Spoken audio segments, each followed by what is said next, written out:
बिस्मिल्लाहिर्रहमानिर्रहीम और अस्सलाम वालेकुम। 16 फरवरी और पाकिस्तान में इतवार की सुबह। आज अभी तक की अहम खबरें और मेरा तज्जिया।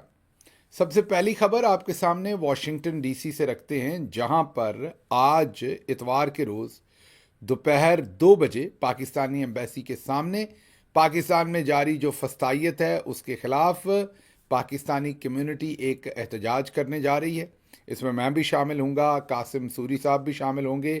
और अगर आप वाशिंगटन डीसी के गिरदोनवा में हैं और तशरीफ़ ला सकते हैं तो पाकिस्तानी एम्बेसी के सामने आज दोपहर 2 बजे, मतलब कि 16 फरवरी बरोज़ इतवार दोपहर 2 बजे पाकिस्तानी एम्बेसी के सामने ज़रूर तशरीफ़ लाइए, जहां पर यह एहतजाज होगा। अब आते हैं आज की दूसरी खबरों की तरफ।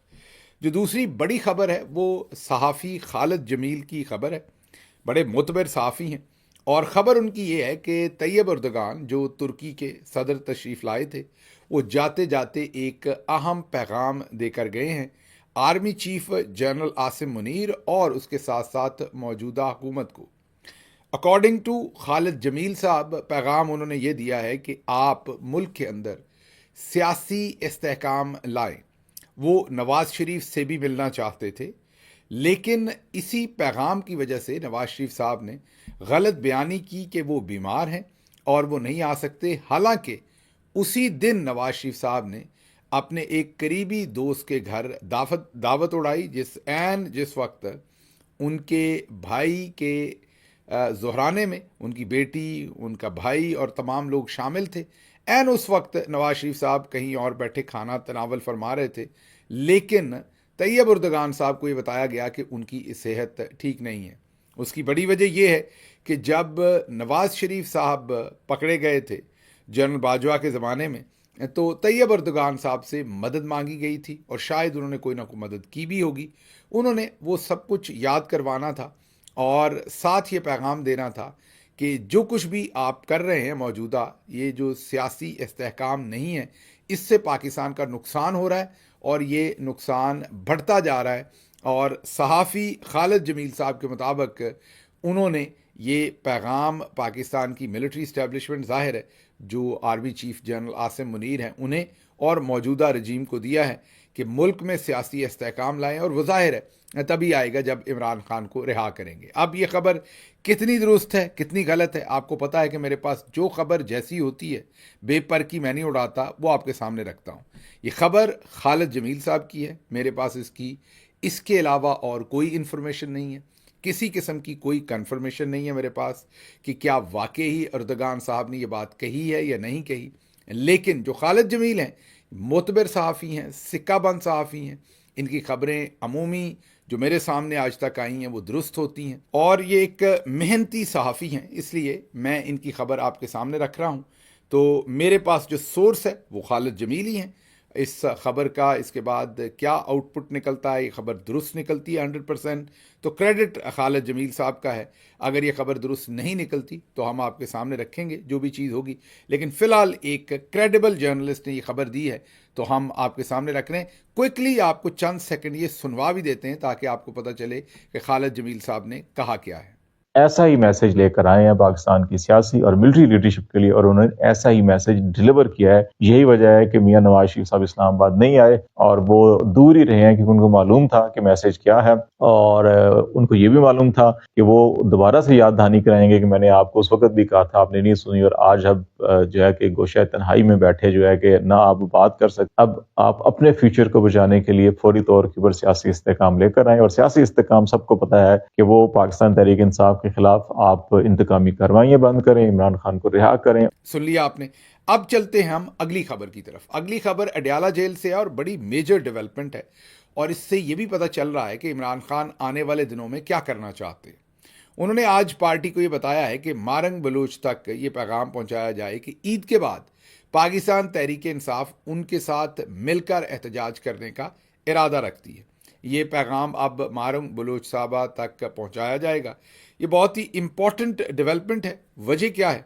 वजह यह है कि बलूचिस्तान पूरे का पूरा और स्पेसिफिकली मारंग बलूच और उनके हमनवा जो हैं, मिसिंग पर्सन्स, ये जिन लोगों को अगवा करके मिसिंग कर दिया जाता है, उनके बारे में एहतजाज कर रहे हैं। पाकिस्तान तहरीक इंसाफ का भी ये दुख अब उनके साथ कॉमन है, क्योंकि पाकिस्तान तहरीक इंसाफ के भी बहुत सारे लोगों को मिसिंग किया गया और अभी भी बहुत सारे मिसिंग हैं, और पहले भी। अभी आपको पता है कि 26 नवंबर में अभी तक दर्जनों बल्कि शायद सैकड़ों लोग मिसिंग हैं और किसी को नहीं पता कि वो मारे जा चुके हैं या वो कहीं गिरफ्तार हैं। तो इसलिए क्योंकि कॉज कॉमन है, उसके लिए अब ये एहतजाज जो है वो ईद के बाद इमरान खान ने करने का इरादा रखा है। इससे आपको ये भी समझ आएगी कि जो इमरान खान साहब ने हालिया तकर्रियाँ की हैं पार्टी के अंदर और ज़िम्मेदारियाँ जो है वो शिफ्ट की हैं, उससे भी आपको अंदाज़ा होता होगा कि वो एक बेहतरीन किस्म की जो है वो मज़ाहमती या एहतजाजी तहरीक की तरफ जो है वो बढ़ रहे हैं। इससे आगे मैंने जो खबर रखनी है वो मेरी ज़ात के बारे में है, क्योंकि आपको कॉन्फिडेंस में लेना बहुत ज़रूरी है। आपको पता है कि हाल ही में मैं यूरोप के दौरे पर गया था, बहुत ही जो सोच के गया था, जो ऑब्जेक्टिव्स थे, बहुत ही कामयाब दौरा रहा। लेकिन वहाँ एक डेवलपमेंट हुई जो आपको ज़रूर पता होनी चाहिए। नाम मैं मुल्क का जानबूझ के नहीं लूँगा, क्योंकि अभी तक वो इन्वेस्टिगेशन अंडर प्रोसेस है। एक मुल्क, यूरोप के एक मुल्क में जहाँ पर मैं गया, वहाँ पर मेरे पहुँचने से पहले, क्योंकि जिस होटल में मैंने ठहरना था, और भी बहुत सारे अकाबरीन तशरीफ़ ला रहे थे। कुछ हमारे दोस्त डेनमार्क से आ रहे थे, कुछ बेल्जियम से आ रहे थे, कुछ ग्रीस से आ रहे थे उसी प्रोटेस्ट के लिए। तो उस वजह से जो होटल मैंने बुक था मेरा, वो उन दोस्तों को पहले बताना पड़ा, जिसकी वजह से उस होटल की इन्फॉर्मेशन लीक हो गई कि मैं कहाँ ठहर रहा हूँ। तो एक मीम और रे आखिर पे नाम क्या आता है, मीम से शुरू होता है, पाकिस्तानी नाम। एक ऐसी शख्सियत जो पाकिस्तानी एम्बेसी के साथ बहुत क्लोजली लिंक्ड, उन्होंने वहाँ पर 2 दिन पहले जाके उसी होटल में चेक इन कर लिया। अब हमें इस बारे में कोई इन्फॉर्मेशन नहीं थी, जाहिर है। मैं जब वहाँ पहुँचा और मैंने वहाँ पर जाके होटल में चेक इन किया, तो वहाँ की जो मुकामी पुलिस थी, उसने आकर मुझे ये इत्तला दी कि यहाँ पर ऐसे एक शख्स जो आप ही के मुल्क और आप ही की एम्बेसी से लिंक्ड है, वो यहाँ पर 2 दिन पहले से चेक इन। बुनियादी तौर पर उन्होंने जो मेरे होस्ट थे वहाँ पर, जहाँ मैं गया हुआ था जिस मुल्क में, मेरे होस्ट्स को उन्होंने ये इन्फॉर्मेशन दी और फिर मेरे होस्ट्स के साथ वो मुझे भी मिले और उन्होंने बताया कि उनके पास इंटेलिजेंस एजेंसी से, उनकी जो इंटेलिजेंस एजेंसी है, उससे क्रेडिबल इन्फॉर्मेशन है कि मेरे पर शायद कोई हमला किया जाए या मैं किसी तरह से शायद यहाँ पर ख़तरे में हूँगा। इस वजह से उस मुल्क की पुलिस ने, जहाँ पर मैं था, उन्होंने होटल पर 2 अफसरान को खुसूसी तौर पर तैनात कर दिया और उन दोनों अफसरान ने मुझे बताया कि मैंने कहीं भी जाना है, मैंने एक तो जाहिर है मैं जो भी मेरी अमूमी कार्रवाई थी, प्रोटेस्ट था या दूसरी चीज़ें थी वहाँ, उसके अलावा भी अगर मैंने शाम में वॉक पे जाना है या कहीं भी, तो मैं उनको ज़रूर इन्फॉर्म करूँ ताकि वो मेरे साथ मुझे सिक्योरिटी प्रोवाइड करें। और फिर जब मैं उस शहर से निकला तो जो आप मोटरवे समझ लीजिए, मोटरवे तो वहाँ नहीं होगी, नाम कुछ और होगा, लेकिन सिर्फ बताने के लिए कि मोटरवे तक उन्होंने उस शहर से निकलने के बाद जहाँ तक उन्हें लगा कि अब इसके आगे सेफ्टी है, वहाँ तक उन्होंने मुझे पुलिस की सिक्योरिटी प्रोवाइड की। और जितनी देर मैं उस होटल में रहा, वहाँ पर वहाँ की पुलिस के 2 अफसरान जो हैं वो 24 घंटे तैनात रहे और उन्होंने सिक्योरिटी भरपूर तरीके से जो अपने उनके फ़राइज़ थे वो अंजाम दिए, जिसके लिए मैंने उनका शुक्रिया भी अदा किया। और मुझे ये भी पता चला कि कितना ज़्यादा चौधरी साहब जो हैं वो परेशान हैं हमारी आवाज़ से और कहाँ कहाँ तक हमें फॉलो कर रहे हैं। वो जो मीम और रे नामी शख्सियत जो पाकिस्तानी एम्बेसी से भी लिंक्ड है और जिन्होंने चेक इन किया था, जब पुलिस ने उन्हें कन्फ्रंट किया, जाहिर है वहाँ की जो पुलिस थी उनके पास कोई ऐसा सबूत तो था नहीं कि उनके पास से कोई हथियार निकला या और कोई चीज़। तो बहरहाल उन्होंने जब कन्फ्रंट किया तो वो चुपके से वहाँ से चेकआउट करके उस होटल से निकल गए।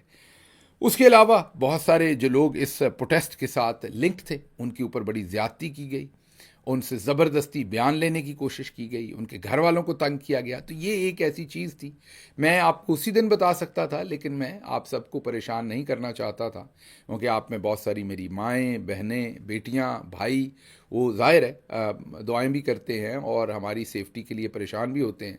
तो while I was in Europe, अगर मैं आपको बताता तो शायद आपकी परेशानी कई गुना बढ़ती।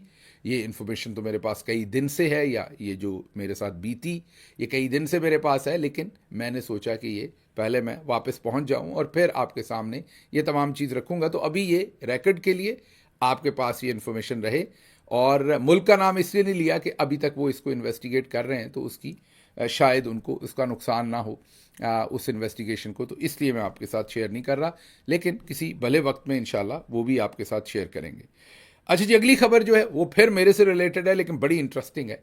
वो मेरे से और इमरान खान साहब से रिलेटेड है और आप इंजॉय करेंगे। एक दोस्त, एक मेहरबान जो है, जो ऊपर से हमारे मेहरबान है, अंदर से भी मेहरबान है, लेकिन मेरा ख्याल कभी कभी जेलस हो जाते हैं, और वो मुझे नहीं समझ क्यों। जैसे सिबलिंग राइवलरी होती है ना, मेरा ख्याल ऐसी कोई राइवलरी उनके दिल में है। तो बहरहाल वो इमरान खान साहब को जेल में मिलने गए और वहाँ पर उन्होंने बैठ के कहा कि खान साहब, आपको पता है आपके नाम पर लाखों डॉलर कमाए जाते हैं। तो खान साहब ने कहा अच्छा। तो फिर अगला नाम उन्होंने मेरा लिया। उन्होंने कहा कि आपको पता है कि शहबाज गिल साहब लाखों डॉलर कमा रहे हैं, और उन्होंने 8 लाख डॉलर का वॉशिंगटन डीसी में एक नया अपार्टमेंट ख़रीदा है। और अपार्टमेंट या घर, लेकिन मुझे बताने वाले नहीं बताया कि शायद उन्होंने अपार्टमेंट का लफ्ज़ इस्तेमाल किया।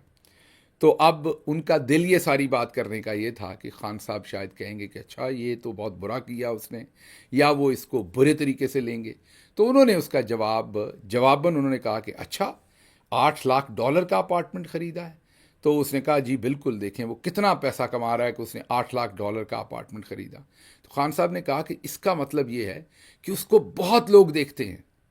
तो अब उस दोस्त की बत्ती गुल हो गई कि ये तो मैं कोई और बात करने चला था, ये आगे से जवाब और खान साहब दे रहे हैं। मारी यॉर्कर थी और खान साहब उस पर चौका मार रहे हैं। तो खान साहब ने कहा कि ये थोड़ा पागल है शहबाज, जो भी काम करता है उसमें बहुत मेहनत करता है, और देखो इसने कितनी मेहनत की है कि आप मुझे बता रहे हो कि इसकी व्यूअरशिप इतनी ज़्यादा हो गई है। तो ये तो चलो अच्छा हो गया, हमारे अपने घर के बंदे ने इतनी कामयाबी हासिल की है। तो उसके बाद फिर चिरागों में रोशनी नहीं रही। लेकिन अब आपके तवज्जुह से मैं उस दोस्त को ये पैगाम भेजता हूँ कि आप 8 लाख को छोड़ें, 5 लाख को छोड़ें, 4 लाख को छोड़ें, 3 लाख को छोड़ें, आप ऐसा करें कि मैं जब से हुकूमत या सियासत में हूँ उसके बाद से मैंने अमेरिका में कहीं भी किसी भी शहर में जो भी प्रॉपर्टी ली है वो आप मुझे 2 लाख डॉलर दें और सारी आपकी। अच्छा, ये आपको ऑफ़र जो है ये सिर्फ मेरी नहीं, मेरे ख़ानदान की तरफ से भी अगर किसी ने इन पिछले 5-6 सालों में कोई भी प्रॉपर्टी ख़रीदी है, आप 2 लाख डॉलर मुझे दें और आप वो मेरे से लिखवा लें, वो सारी आपकी। तो ये आई डोंट अंडरस्टैंड कि ये क्या बेहूदगी है। सिर्फ आपको मैं इतना बता दूं कि जब मैं यूनिवर्सिटी में प्रोफेसर था तो मैं जो आज कमाता हूं उससे कई गुना ज़्यादा कमाता था। अगर मैं वापस उसी काम में लौटूं तो मेरी अर्निंग कहीं ज़्यादा होगी। और अभी लौटने की वजह यह है कि जब आप एक्टिवली पॉलिटिक्स कर रहे हैं तो आप यूनिवर्सिटी के प्रोफेसर के तौर पर आप फिर उस नौकरी के साथ फिक्री तौर पर भी और प्रैक्टिकली भी आप इंसाफ नहीं कर सकते। फॉर एग्जांपल, मेरा एक पॉलिटिकल व्यू है, अब उसी क्लास के अंदर आगे एक बच्चा आता है जो नून लीग का व्यू रखता है या जनरल आसिम मुनीर साहब के इक़दाम को बहुत दुरुस्त कहता है। तो यूनिवर्सिटी पॉलिसीज़ के मुताबिक हम दोनों का एक खासा कॉन्फ्लिक्ट होगा जो it could and up into a very unpleasant thing. तो इसलिए जब आप प्रैक्टिकली पोजीशन होल्डर हो, ऑफिस होल्डर हो, मतलब कि आप प्रैक्टिकली कमेटीज़ के मेंबर हो, आप प्रैक्टिकली एक पॉलिटिकल पार्टी के एक्टिव मेंबर हो, तो फिर आपके लिए एक वोटर सपोर्टर या राय कायम रखना और बात है। लेकिन जैसा कि मैं पॉलिटिकल कमेटी, कोर कमेटी और बहुत सारी कमेटीज़ में, और फिर इमरान खान साहब का यहाँ पर मैं रजिस्टर्ड हूँ डिपार्टमेंट ऑफ जस्टिस के साथ कि उनके लिए काम करता हूँ यहाँ अमेरिका में, और दूसरे काम, तो इसलिए मजबूरन अब मैं वो काम तो कर नहीं सकता। लेकिन ये जो भी लोग आपको ये सारी बातें बताते हैं, ये बहुत ही एक उसकी शायद वजह ये है कि पाकिस्तान के अंदर जो दो सहाफ़ी हैं, अगर कोई 2 लाख, 4 लाख, 5 लाख तनख्वाह लेता है, उसके बाद वो कोई ऐसा काम करता है जिसमें उसे डॉलर्स में पे आती है, तो उसके लिए शायद बहुत सिग्निफिकेंट जंप है और उसको लगता है कि मैं बहुत पैसे कमा रहा हूँ। तो ऐसे ही किसी दोस्तों ने शायद आपके सामने अज़रा तफन्नन या वैसे उन्होंने ओवरवेलम होके या फिर फड़ मार दी और लोगों ने एक माहौल क्रिएट कर दिया कि इसमें बहुत पैसा है ये जो काम है। मैं आपको यकीन से बता सकता हूँ कि जितनी इसमें मेहनत है, जितना इस पर वक्त लगता है, इसमें उसके मैं यही कह सकता हूँ कि उसकी शायद इतनी मेहनत आप किसी और जगह पे करें तो आप 10 टाइम्स शायद ज़्यादा उसमें पैसा हो। तो ये बिल्कुल absurd है, ये बिल्कुल रबिश है जो फैलाई जाती है वहाँ पर, और डॉलर डॉलर डॉलर कहा जाता है। अगर मैं सिर्फ अपनी पढ़ाने के काम पर जाऊँ तो इससे कई गुना ज़्यादा पैसे कमाऊँ, और वो क्योंकि मैं अमेरिका में टैक्स फाइल करता हूँ तो मेरी जो पिछली टैक्स रिटर्न्स और अब की टैक्स रिटर्न्स हैं वो तो ऐसा रिकॉर्ड है ना जो आगे पीछे नहीं हो सकता। वो वाजे चीख चीख के उस चीज़ का एविडेंस होंगी कि मेरी पहले इनकम क्या थी और अब की इनकम क्या है।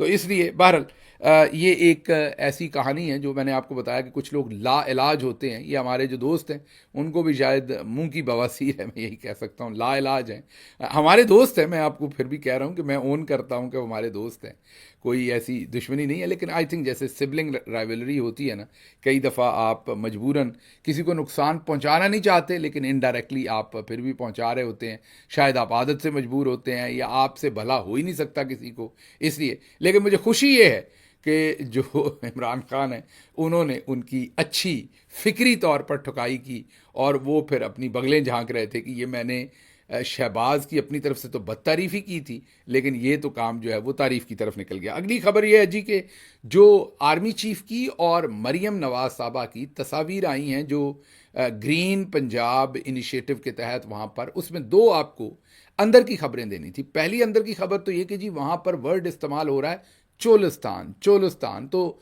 लग आपको ऐसा रहा है जैसे सहरा के अंदर कोई रेतली ज़मीन या रेत थी और बंजर ज़मीन थी जिसे आबाद की गई। नहीं, ऐसा नहीं है।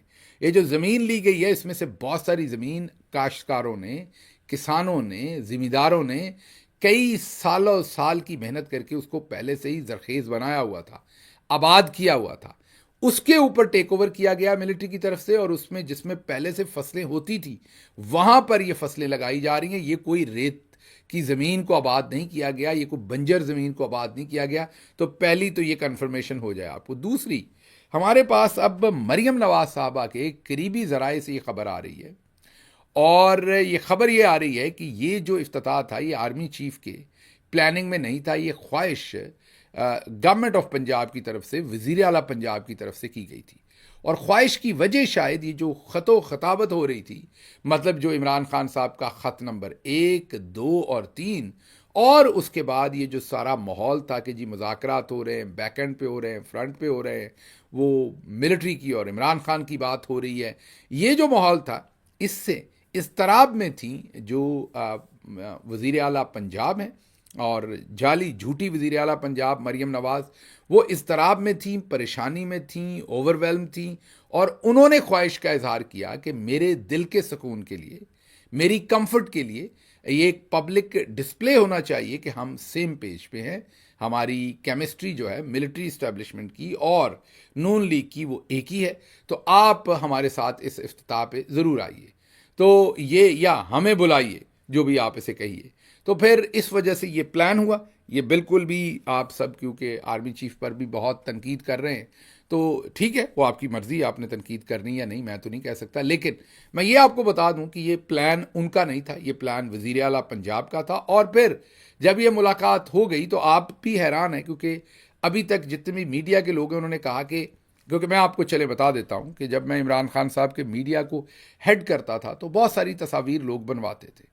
फॉर एग्ज़ाम्पल, एक जगह पर खान साहब गए और एक तस्वीर ऐसी बनी कि जिसमें मुझे लगा कि उस तस्वीर के अंदर ऐसा डिस्प्ले आएगा कि जो मायूब लगेगा, तो मैंने वो तस्वीर डिलीट करवा दी। मैंने उस तस्वीर को रिलीज़ नहीं होने दिया।